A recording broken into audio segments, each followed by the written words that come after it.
Hello, I am Sonia Nadina Haynes, and I'm here with my sidekick, and I'm his, Aeson Knight. And you are on Psychic.biz Live.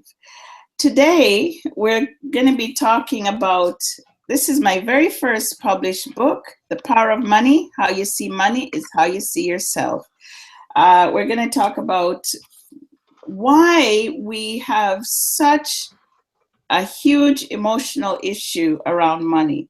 In my world, I see money as a tool, and yet for most people, it's the root of all evil. I'm going to turn you over to Aeson, and then he can introduce himself and talk a little bit about his dance with money. I didn't use the devil, his dance with money. Oh, my dance with money is always prolific. It really, for me, and I always view money as energy. It's an exchange of energy, and if you keep it flowing, then that energy will pull forward. And I find that people have a lot of caught up about money, how much money they have, where they have it. Why? I mean, we have relationships in our lives, but people get more caught up with the money and the finances than they do the relationship with the person they're dating with. And, so we're going to talk about a few things that I do, a few of my Aeson exercises to keep money flowing through the house, and some things since we're moving into fall, some things that I do only in the fall to bring money. Mm-hmm. But let's talk about your book, Sonia. Where'd you start off with it? Yeah, I first wrote the book in 1999. I had just come back from Australia. I picked up and headed to Japan, and then I went to Australia, and that's a very long story.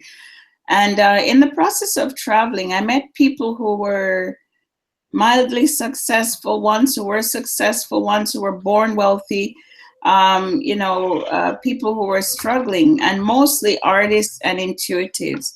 And as I met each person, they all seemed to have the same idea around money.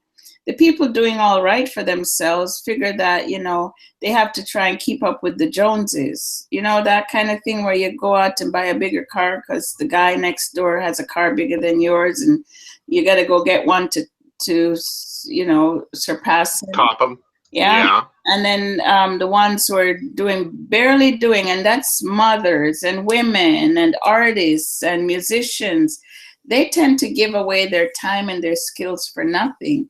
And so the ones who have money carry a lot of guilt about it. So they either try and hide their money or try not to pay too much, because if they pay too much, then they'll look too uppity or too like they're boasting. And then the ones who don't own their relationship with money, they tend to carry a lot of anger and frustration around money, but the fact that they don't have it. So in my practice, as I'd been traveling and meeting people and talking to them, I saw this pattern, and I started to write about it. And as I wrote about it, the book came to be. The very first book was a chapbook. It was a little tiny book printed on my printer. And this friend of mine called me because he was so busy reading this little book, using the information in it, and he was washing dishes while he was reading the book. How do you do that? Anyway, the book fell in the sink and all the words fell off the page. Oh. Yeah, so that people were getting a lot of information, guidance, and support from this book since I first started. It's in its third printing, and it's ready to go into its fourth. Yeah.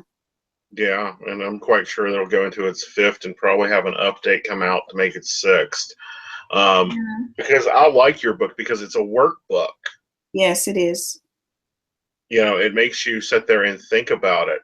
What are, the first thoughts when, what is the first things that people start working with when they go into your book?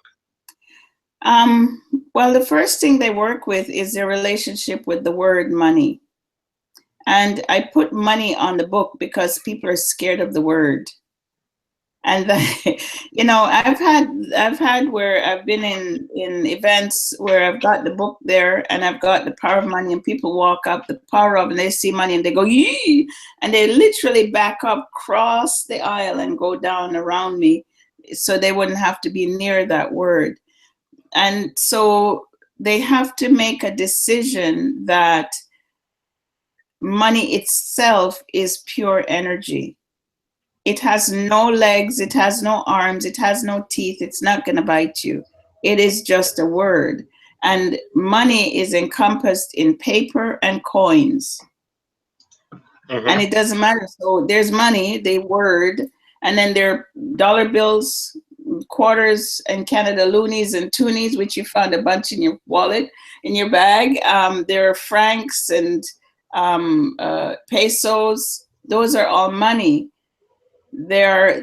So money in itself is just a term that we use to define, to give a label, like the human race, humans is a term that we use to define us you know, creatures that walk on two legs who hopefully have a brain that works, you know. So that's basically the first thing that people look at, is just looking at their understanding around money. And I told my own story in the beginning of the book about my grandparents, and as farmers, they didn't have money. They very rarely had money. And when money came in, my grandmother would loan it out to everybody, because people used to know that the money is coming in, and she'd loan it out. And because of that, because she'd take our birthday, my mom would send birthday money to us. We grew up with my grandparents, and she would take the money from us because she'd say to us that we were kids, we didn't deserve to have money, or, you know, as if we were second-class citizens. And so that thought stayed with me, and it stayed with me in my own personal business.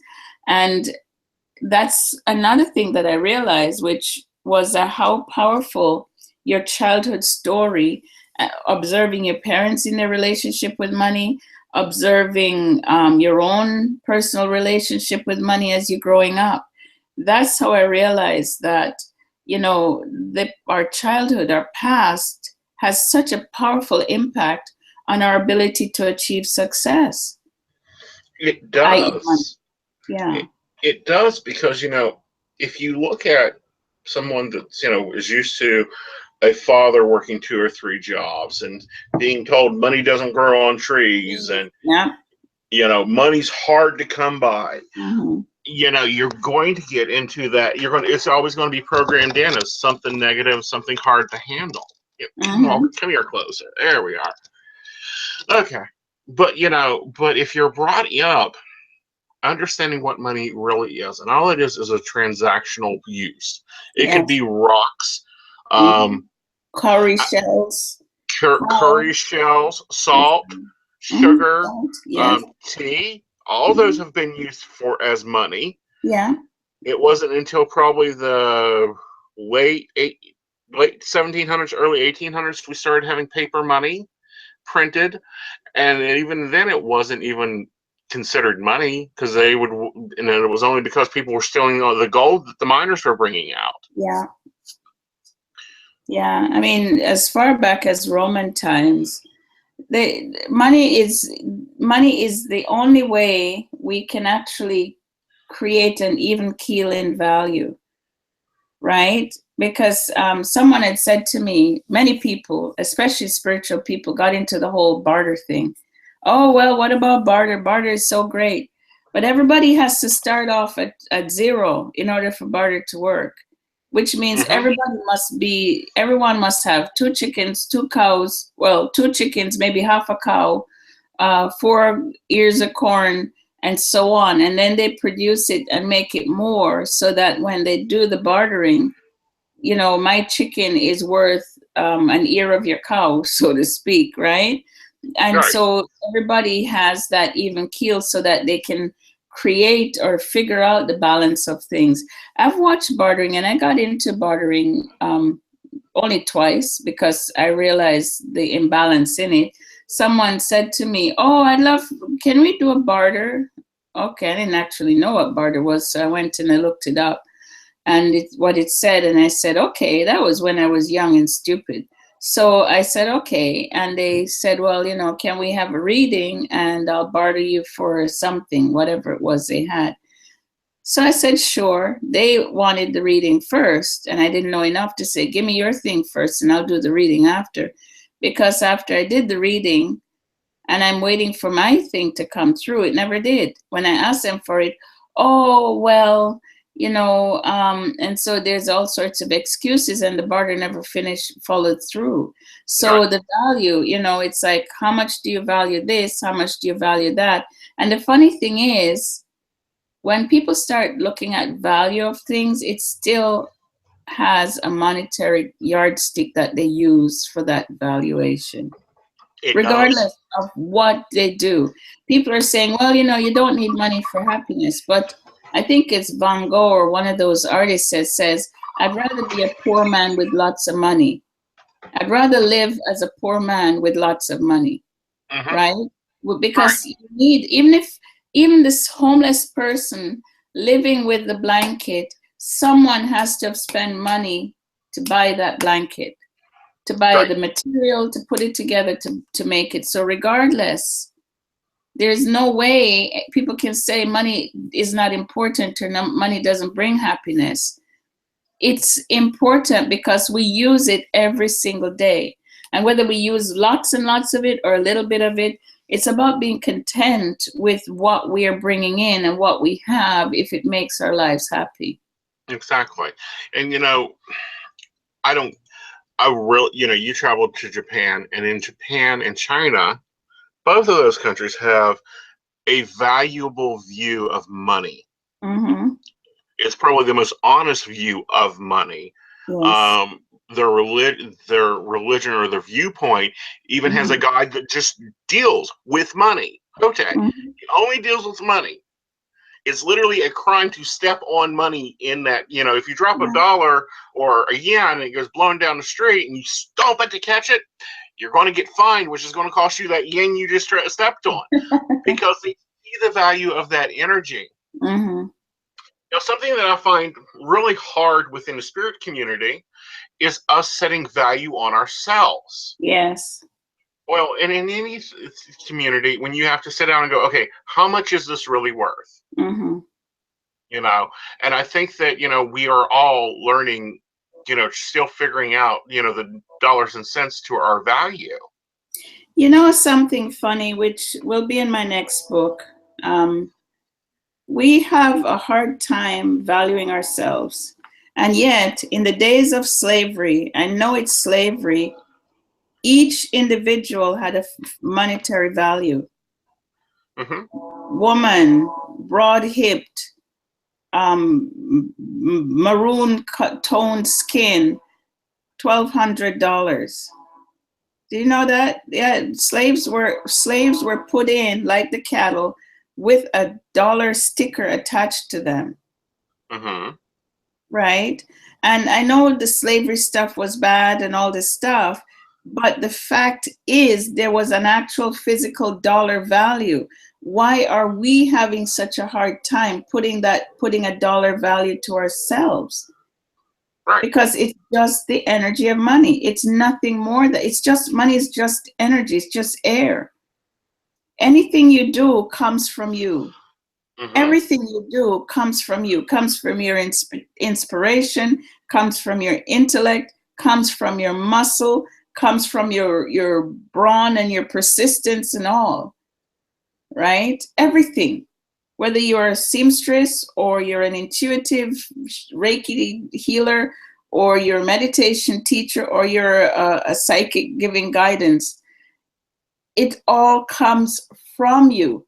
So if that's the case, if you're the one that is actually putting that out, don't you think you need to at least water the tree? The tree gives fruit. We water the tree, we look after the tree, we feed the tree water and nourishment. You see all those corns in the fall now all over the place, and the pumpkins. They fertilize the pumpkins.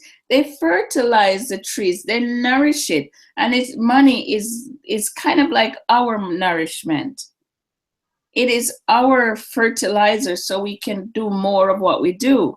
Because a homeless person without money, is unable to do as much as they want to do unless someone goes out, spends money, brings them the materials so that they can produce it. Mm-hmm. Do you know what I mean? So regardless of which way we look at it, money is an important thing. And I feel sex and money are the last final frontier in the human experience. Once we get over our judgment of the two, we will actually be able to progress forward much faster. We'll get into that Star Trek start of energy. Okay. You do that. Yeah, What do you I want mean? to hear more. What's your question? Star Trek energy. What are you talking about, darling? Well, in Star Trek, they actually didn't have money. No, they didn't. Yeah, they valued them. They had a value system, but it had nothing to do with money because everyone knew that they deserved to have what they had. Everybody worked together. Their skills worked together. They didn't get paid. They didn't have to barter. They didn't have to trade. Everyone got equally whatever they wanted. Right. I mean, the admiral at the top may have a different color shirt, but he still ate the grumlock with the other guy who ate the grumlock out of the thingy, out of the dooflicky thing, right? That's a Star Trek kind of an environment. Right. And, it's funny you bring that up because, they've now started working on the 3D printing, even down to being able to 3D print food. So that's going to change the value of a lot of things. Yeah. In general. And, I think that we will move into that age where we don't have money anymore. Mm-hmm. Yeah. Because we're already moving to that to debit cards and credit cards, and everything is. I'm now shopping for a better wallet because I need one to hold more cards than what comes in the one I have. That's huge, and you've seen it. Yeah. And those things is because we are moving up into that energy. Mm-hmm. But I think the first step is realizing your own value, whether you work independently in whatever end of business you have, or you go down and you work at McDonald's. You got to know what is your time worth. You got to get, are you going to go work for $3 an hour? Or are you going to work for 15? Well, I mean, again, the thing is that when you look at money, and again, as I wrote in the book, you have in that idea of valuation of yourself, the valuation is, does what come in support your life? So if your lifestyle is to live in the woods on $500 a month, and you're content, and you go and you chop down a tree or two, and the $500 a month supports you having electricity, or you go and buy some milk because you don't have any goats just yet, or your chickens aren't laying eggs and such, then that's fine. If your lifestyle is you living in a penthouse in Manhattan with $5 million a month income, and that's comfortable for you, it should be fine. And that's what I mean, is that everyone should define what is good for them. How much money do you need to live your life well on your standard, right? And if the amount that you want is right in line with what you're making, then you should be happy. Because there are many people who are quite content to just not have lots. They're quite content to live what they call a simple life, right? Right. And there are others who would not manage very well without having the Gucci this and the expensive that and whatever. But it's funny because people look at all the handmade stuff, the designer stuff, and they get, well, it used to be, and the French designers still use French people to sew and stuff. And they look at all of this and they say, well, it can't be, it's too expensive. I'm not going to spend that much money for it. But the thing that is most expensive is the thing that actual human hands take the time, with tiny stitches to stitch together, and that's the thing that lasts for decades. Did you know that? Mm-hmm. The stuff that is just zipped together with 6 million people just surging it together in desperation because they need the money to make enough to buy rice for dinner. Those things never last. They fall apart in a short space of time, and as they fall apart, we have to go out and buy some more. Mm-hmm. You Very know, much so. so it's all about value. I mean, Mm-hmm. you could live in a place in the woods and go out every so often and buy a Gucci coat. That coat will last you 30 years. That one coat will last you 30 years because it was made by hand. I don't know if Gucci stuff is done, but I'm just using Gucci as because that's the word that comes to mind. A Givenchy, you know, a design Givenchy. They say it's designer, but it's actually well made. That's the difference. It And they is. can wear it for 30, 40 years, right? Right. And, it is the difference, of well-made, well-manufactured stuff. Mm-hmm. And that's even, on the human level, someone that works really diligently and really hard, I think Yeah, should be at a higher value. I think yeah. that, but you have to be able to claim that. I remember during one of my breaks of running the business, I took a job, and I named that price, and it was a ridiculous price. Mm-hmm. And they're like, okay. Mm-hmm. And they got just as good as work as if I had named a lower price. And Mm-hmm. they were just as happy with it. That's right. And it was because, Yeah. I named a price that, for me, it was like, really? You Yeah. think I'm worth that much? And I think that's what people really get lost at is it's like, really? You think I'm worth that much? Yeah. They're looking for others to value them. A Uh-huh. lot of people have done that. A lot of people look, they give me a price almost like the mouse runs out, grabs the cheese and then runs back in. It's Uh-huh. like, okay, I'm going to charge you this. And then they sit there looking at you. Are you going to tell me no? Are you going to tell me no? Instead of, this is what I'm charging because this is a value that comes from me, Uh-huh. right? Uh-huh. And that's it. You know what I mean? Yeah. Yeah. It's very I know interesting. exactly what you mean, honey. And, when people start looking at the flow Mm-hmm. of money and the energy that it has, they have to look at how they view it. I.e., it drives me crazy Mm-hmm. when someone constantly says, I'm broke, I'm broke, I'm broke, I'm broke, I'm broke, I'm broke. What they're I'm saying is, broken. I am broken. Yes. And the universe says, yes, you are. Yes, you're broke. And it Uh-huh. perpetuates, it gives you what you ask. You say, yes, the I am is so powerful. Right. I am. Because whatever the I am follows, precedes, it is so. It is truth. I am broke. It is truth. Uh-huh. Right? Yeah, Right. And it's self-professing prophecy. that's right. But when Yeah. someone says, well, I'm not interested in that because I'm working at this or I'm working at that, I think they're doing well with it. Mm-hmm. So let's talk about some tips on changing that perspective. Mm-hmm. What's your tip for changing the perspective on money? Yes. Well, I have in the book, I have the $1,000,000 challenge. And in my workshops, what I do is I actually get the American dollar. We're in Canada and we have pretty money, but the American dollar smells like money. I don't know if you noticed that, but it actually smells like money. I know they say it's toxic, it's the ink, but the American dollar gives you that aroma of wealth. So I go to the bank at the workshop and I get one American dollar bill, which is as new as they can get it, no crumpled, no lines in it, none of that. And I bring it to the workshop and I give it, because I do workshops in relationship to this book. I have one on Thursday in Brockville here. And I give each person a $1 bill, an American $1 bill. And I give them a piece of paper.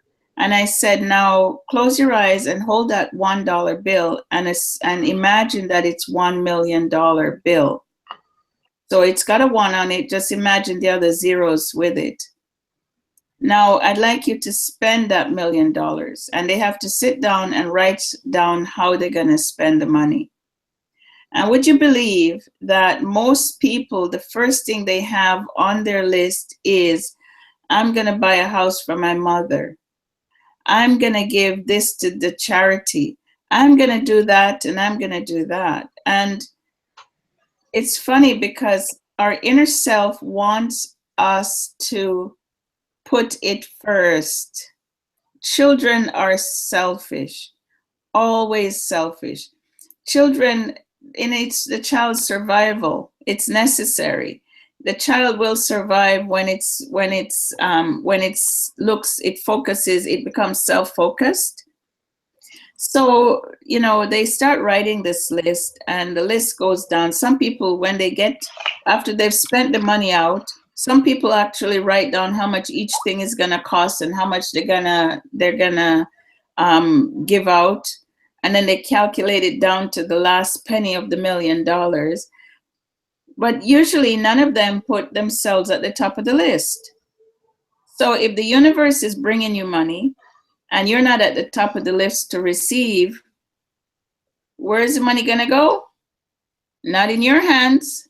So an example in the book I wrote about a woman who, she was with one of those marketing companies where, you know, you bring people in, and I forgot what it's called, something marketing. Pyramid marketing, yeah. She was part of this thing. And they wanted to improve their business. So we started doing workshops with them. So it was at my house in the living room. We all sat around and we were talking about money and how to process it and making our list and all this stuff. And she made her list. And the first thing she did was open a thing for stray cats, did something, send something for the dogs, buy her mother a house, you know, all this. And down at number 10, she's gonna fix up her house because she owned a house. She's gonna fix up her house. And she'd been in the house she'd been there for 2 hours, right? So, and she was fine. So when she read the list, I said, okay, I'd like you to do something for me. I'd like you to rewrite the list, and I'd like you to put yourself at top. First thing you're gonna put is, I will, which is a will, fix up my house. I will buy myself a new car, and I want you to tell me what the car looks like, how it smells, you know, the interior, the exterior, the name of the car, so on. And so she started writing, and all of a sudden she stopped. Her face went red, and she started sneezing and hacking and coughing, and sneezing and hacking and coughing. And I'm watching her because I knew that reaction was coming. She said, oh my God, do you have a cat in the house? I think I'm allergic to cats. I said, no. I said, you've been here for 2 hours and you had no reaction until you had to put yourself first on the list. Mm-hmm. You know, and yeah, go on. No, I was just going to say, people have a strong reaction to putting themselves first. You know, and that's one of the biggest tips that, you know, Susie Orman, a lot of the financial advisors will say is you got to pay yourself first. Mm-hmm. And that was hard for me, you know, because, you know, I'm used to taking care of everybody, but now every paycheck, 10% of that goes to me to do what I want with. That's right. And that's important. And I have a formula for people to work with to help build their financial. We'll talk about that a little bit later if you remind me how they can build financial abundance. Because, you know, in the book, I talk about how you can actually change your fortune by changing the way you view money and how you assess your own expenses in order to create that financial flow for you. You know, it's interesting. Everybody is against Hillary Clinton and for Donald Trump because of money. Did you know that? Mm-hmm. It has nothing to do with what they've said. It has nothing to do with anything. On the one hand, they're chasing after Donald Trump because even though he has had failed businesses and all these different things, everybody thinks he's a great businessman because he tells them so. And he lives in a house that is gold, pewter, gold, I don't know what, the gold gilded home. Because he lives in a golden home, a palace with his name on it, everybody assumes he's rich. Everybody assumes that he owns that property. Everybody assumes that he is the big man on top. He could, okay, so there's that. Hillary Clinton, they're against her because her husband and her foundation brought in money, and she doesn't dress like Trump. So where's the money gone? Do you know what I mean? So they're doing that. I read a book while I was doing research for the next Power of Money book, where this guy, and I can't remember the book, but I'll have to, if anyone wants to know, they can always just send a question online and I'll try to remember to answer it. But the guy wrote that most of the wealthy people on the planet drive Ford pickup trucks. Mm-hmm. Right? And they live in Texas. Most of them drive Ford pickup trucks. They're really frugal. They don't go out spending. And they said the guys with the very fancy, expensive Bentleys have very less money, have less assets and less money than they can be called poor, because any second, if anything happens, their cash flow is going to fall. Right. And they'll be poor. Right.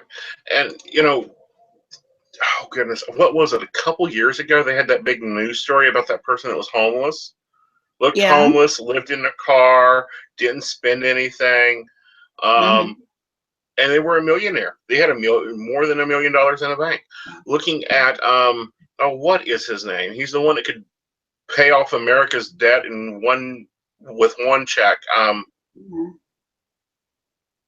The name's coming, but it's not there. Yeah. Anyhow, he lives in a normal house. He drives an older car. He has 3 suits. He, makes his family live on a normal budget that he had in 1979. Yeah. So you can't throw money your way and just toss it. You have to have that attention of what you need to feed yourself. Financially, what you need to feed the ones that are in your care financially. And then you have to understand that it's energy, so that means that you can manipulate it. Yeah, absolutely. The respect that you give to money shows the amount of respect you have for yourself. Right? Which is what that guy was doing with his family. The only funny thing is that our children come along, you decide to be frugal, to teach them how to live a good life. And most of the time they end up being very angry that, Daddy, we have all this money and you never do anything with it. So I had a client who, she was so angry that her face was actually distorted because of the amount of anger she had that her father had all this money and never took them on holidays. Yeah. But they didn't realize probably that they didn't go on holidays because he had other lofty goals for them, and holidays weren't important to him. That's right. But they weren't seeing it like that. They were all seeing it as, he never gave me this and he never gave me that. Right. And so therefore it was that view of, well, it's something that has to be held on to and higher than me. So here's some things I do to change my view of money. I have a notebook around here somewhere that has every bill that I have to pay that day. Every bill, every day, I sit down with a notebook and I write out every bill. And on top of it, I write, thank you for every cent. I accept it all. It is mine. And it totals out everything that has to be paid. Every credit card, I think right now, when I got the car, it went on there too. I wash my front door and my mailbox down with this oil that's called Cash Flow Spray. This is actually a Dorothy Morrison product. I love her stuff. Smells good. It's got peppermint in it. It's got basil in it. It's got cinnamon in it. Those herbs are known to energy attract money. What else is it that I do with money? Green candles. If I need money, good old fashioned green candle. Light that sucker up and let it draw that energy to you. Definitely full moons. Definitely do that. Yes. Special full moons. Get a big one. However, that's that's a magical side. That's energy manipulation. That doesn't mean that I go out and I write a check for $10,000 when I know I only got 200 in the bank. And just go, oh, the goddess has got it. She'll take me there. And I don't do this name it and claim it thing either. What's your thoughts on that? Where they go, oh, God's going to give me a Porsche. Oh. And they're just sit there waiting for it to appear.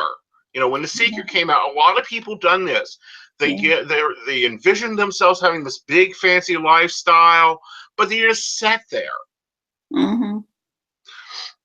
Energy don't work that way. You can't just sit and go, okay, it's going to appear out of nowhere. It's just going to float on down and just boom right here in my lap. Now, while some things do come in your lap, you got to at least get up and go get it. Yeah. That's true. Yeah, no, it's very interesting. One of the things, especially people who work for themselves, I have a suggestion, which is if you take all your bills and itemize them and add them up, and then add 20%, which is your play money, and multiply it by 2, you will know how much money you need per month to bring it in to live the life you want. And the multiplying by 2 means that the extra is your emergency money if your car breaks down and so on. You multiply it by 12, which is 12 months, and then you divide it by 52 weeks. So that gives you an idea of how much money you need to bring in a week. And based on how much you charge an hour, you divide that weekly amount to see how many hours you need to work a week to make that money come in. And people look at me in surprise, like, wow, I only need to work 5 hours a week. I only need to work, so I could actually only work 2 days a week. You know what I mean? So, and then when you see that it's actually not such a huge thing, it releases, because when we're tense about money, we end up, it's like we push, those swinging doors where it swings, the old-fashioned doors.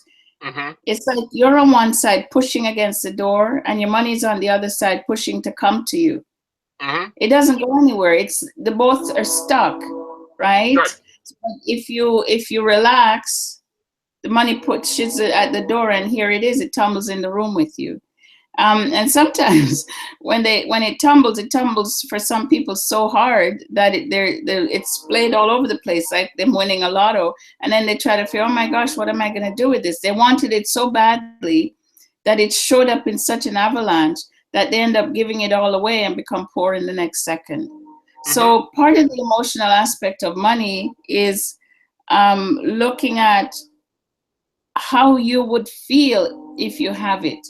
How would you feel if you had all the money you need so you don't have to fuss and worry so much? Would you, and a lot of people, when they start writing, and as it is said in the book, when they start writing, they realize that they have fear that others might judge them. They have fear that it might be taken away. They have fear that people might be jealous. And one of the things that a lot of kids heard when they were little is their dads always bad-mouthing rich people. And so they want to be a rich person, but they don't want to be like rich people. Prediction, right? I want to be rich, but I don't want to be like rich people. But if you want to be rich and you don't want to be like rich people, you'll never be rich. Right. Because the people are the ones who are rich. So, it's about changing the semantics. Those tiny things in your mind, in your consciousness, that will shift the dynamics, the energy around money. Right. And shift the focus on it. Because when That's you're no longer focusing on, oh my God, where's the next crumb coming from? yeah. You actually have time to let the loaf rise up. That's right. That's right. I love that analogy too. Yeah. You know, and another thing that, and this is actually from Granny, she would say, dress like you got $1 million in if you just got a nickel in your shoe. Yeah. Wear good clothes. When Mhm. you're going to business, you need to wear nice clothes. Mhm. I know I need to go shopping. Miss Sonia pointed that out this weekend. But, you know, wear your good clothes all the time. Mhm. You know, rich people don't run around in wholly torn up, Well, maybe unless it's now. deliberate. It Yeah, unless it's out and deliberate. shoot holes in it, and then they wear it out, and then everybody start charging $300 for it. Right. But, you know, they dress nice. They buy quality things. Quality. Yeah. Yeah. You know, she used to say that it's better to buy quality than quantity, Mm-hmm. because the quality will last you much longer and you'll spend less. That's right. And I'll be honest, I've got clothes that I've had for 20 years. Yeah. They need to, you know, now they need to get retired because I'm no longer that size.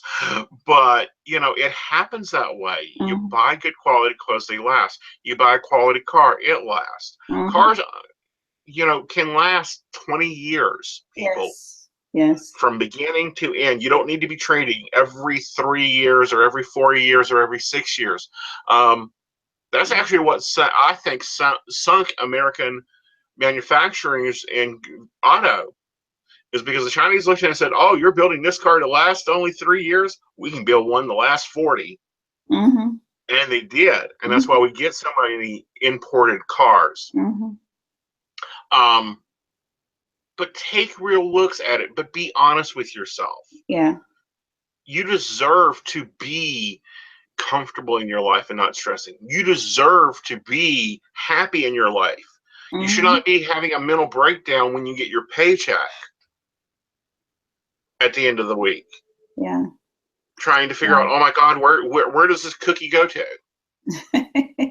Yeah, you know, it's funny. A lot of people refuse to go after the job that will pay them well.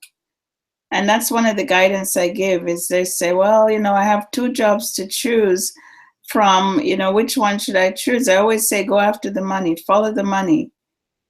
Because when you're comfortable, when you get a paycheck and that paycheck gives you more than you think you need, there's a sense of relief, like, and then you start that, there's a smile on your face. There's a joy and that there's a relaxation. Right. And you know, talking about paychecks, you need to know your paychecks. You know every cent on that paycheck. You need, you know, that money is an expression of you. It is you. And if you're looking, you know, as Sonia says, if you're looking at money like there's this bad, nasty, evil, you know, oh, the devil of the money, please, no. It is your time. You have a value.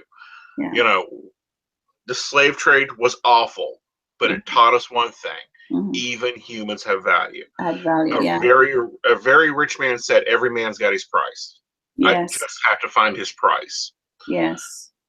You got to find your own price. You know, us psychics can't do that for you. We can tell you, take a left road, there's more green down there, or you need to go do this, there's more green there. But you need to understand that with that green comes a lot of more energy for you to create more green. But you got to, you know, always put some in a box. That's right. Or a coffee can. Or the wine glass that your grandmother gave you. Or whatever. Because you want a little bit of that. Yeah.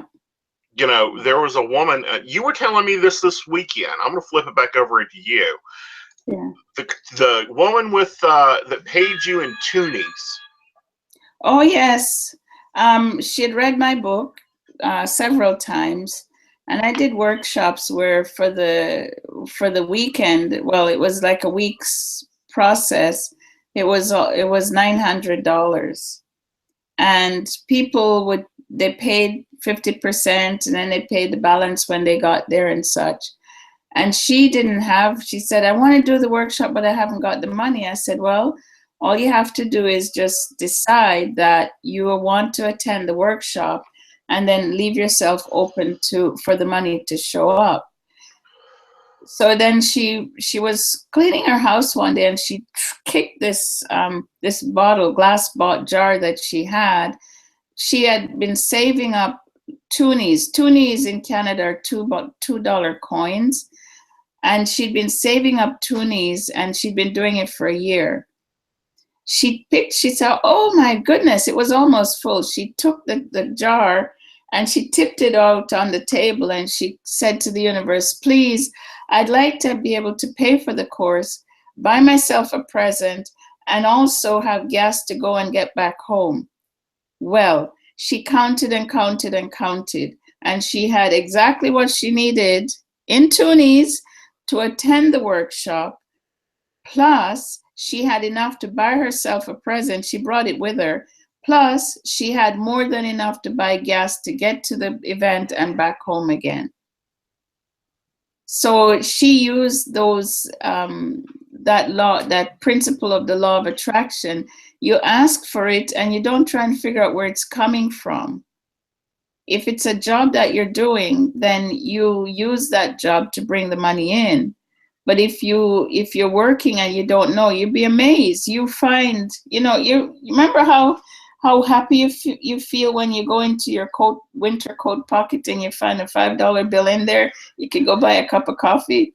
That $5 bill stayed in that coat all summer, all fall, and then winter came, and just when you thought, oh, I could do it a cup of coffee, but I haven't got $1, and you put on this one particular coat and you jam your hand down in the pocket, and up comes a $5 bill.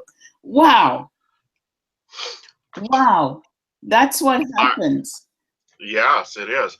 I remember when we were cleaning out my townhouse to move back to West Virginia, and understand, I had at least there were 3 people cleaning this house out.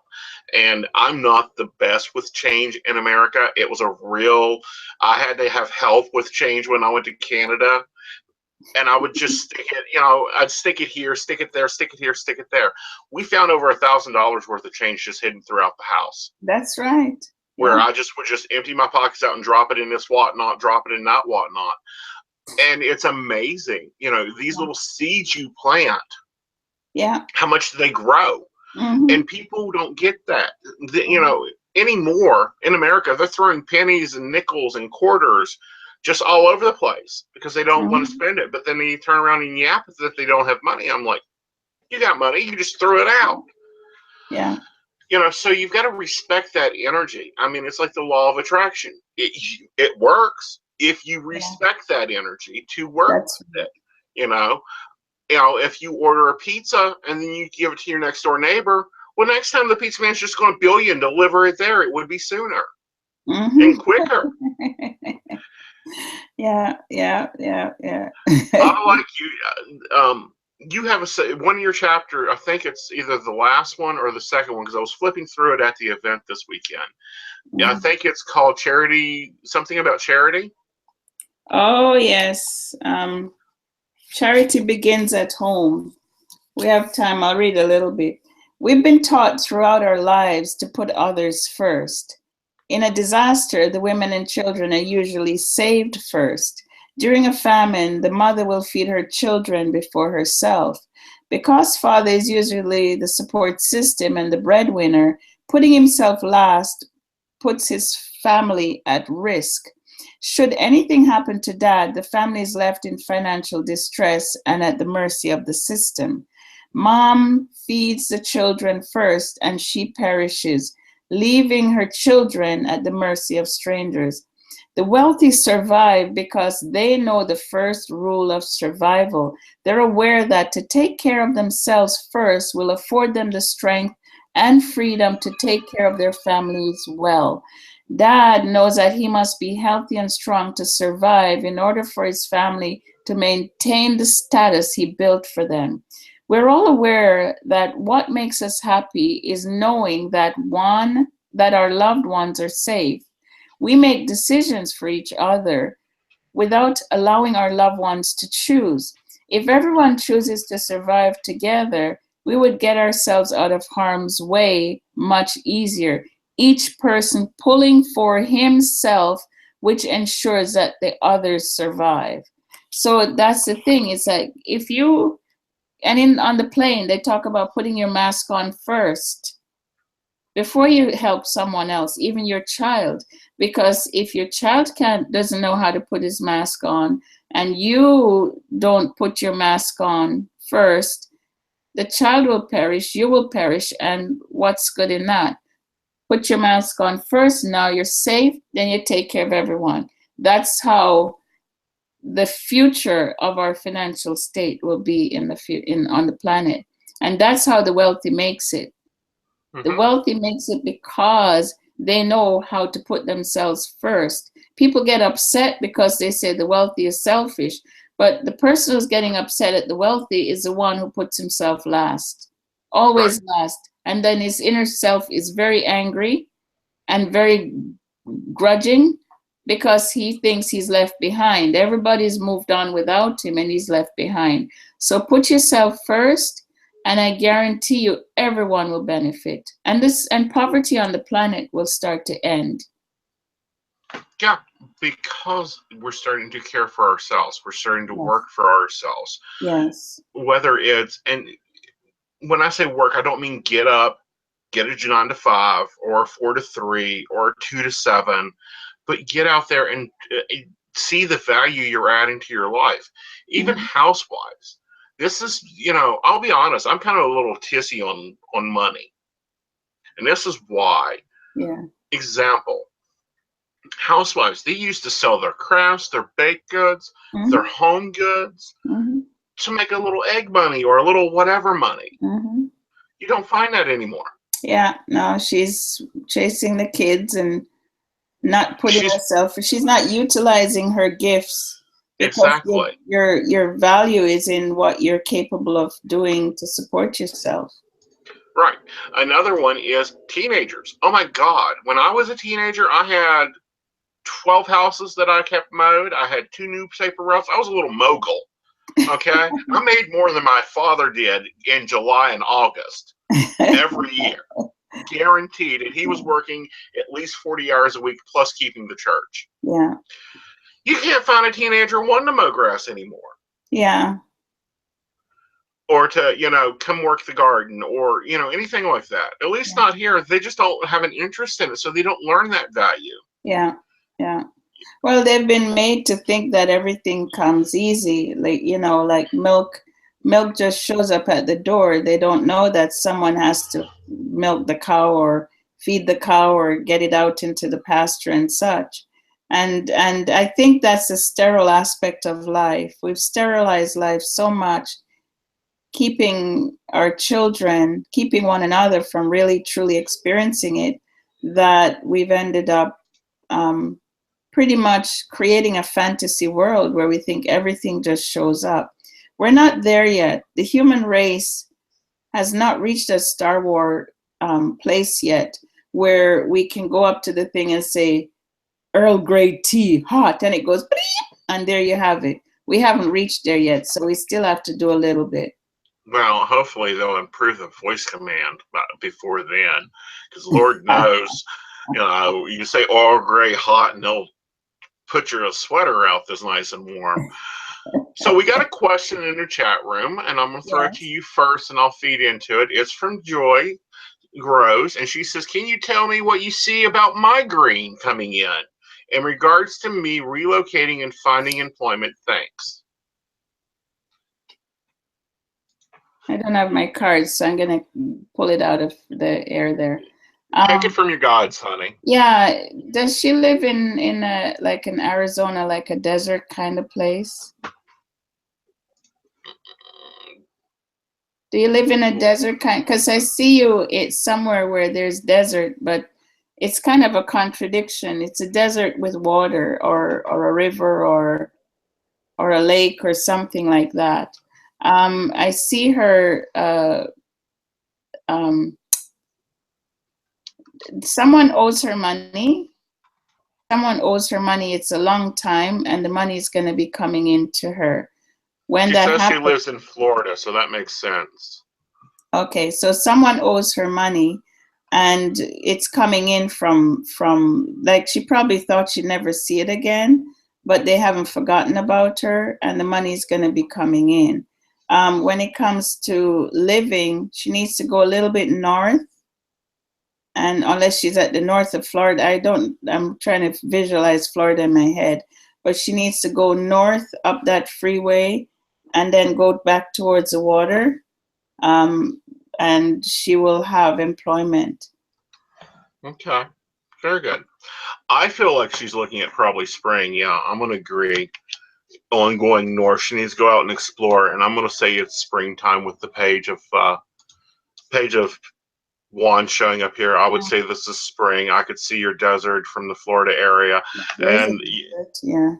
yeah, and we have the Empress here, which is the lady's card of abundance. Because she makes everything grow. Let me flip over here and I'll show the card. Boom. There we go. We have the Empress here, and she's the card of abundance. So yes, you will be getting gainfully employed for your value, if not a little more, because you come off as being the one that's for the value. And the page of wands says, go out, explore, really look at where you want to go, what you want to do. Because the last card here is the Two of Wands, and you have the world in your hands. You can recreate it as you choose to do so, honey. So I would say springtime, and get moving, start planting that green. Yeah. So I think that will be good for you. Sonia, tell us. You say Brockville. Now we have international viewers. Where is Brockville? Brockville is across the river from Watertown, New York. So Highway 81 comes straight into Canada, into where I live, just up the street. So upstate New York, Watertown, Ogdensburg area. Syracuse is not too far away. I can stand in Brockville and look across the river at the United States. So I'm right on the border. Yeah. Yeah. And when's your workshop? How much is it? And where can they get a hold of you to sign up? The workshop is on this Thursday at 6:30. It's in Brockville at the Thousand Island Mall. It's $25.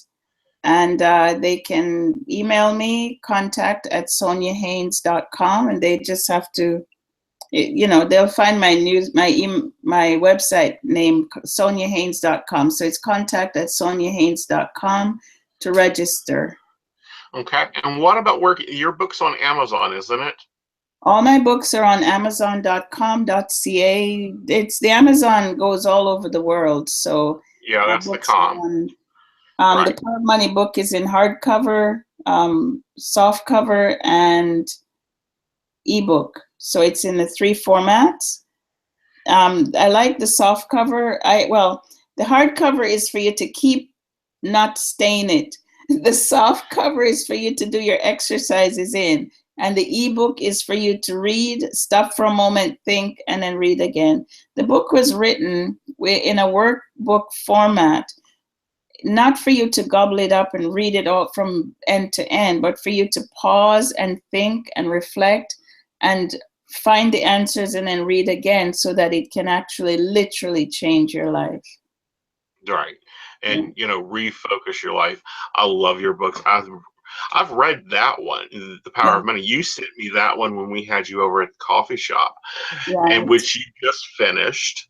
And I will be on tomorrow night with the Psychic Coffee Shop, and then after that, I'm going to be doing conversations with Aeson on Thursdays, and then Saturday I'm going to be in Morgantown, West Virginia, at the Barnes and Nobles doing the Steam Puff salon there, and I'll be doing readings all day. Come out, get a good reading, get comfy, have some fun with Steam Puff. It'll be kind of cool. I just came back from visiting Miss Sonia in person. She's Yes. awesome and wonderful. And you know, I've got a video that I'm putting together that will be up here on this channel. So hit like, share, and subscribe for us, and then that way you can keep up with updates with us. Yes. So until next time, good night. Good night. Good night.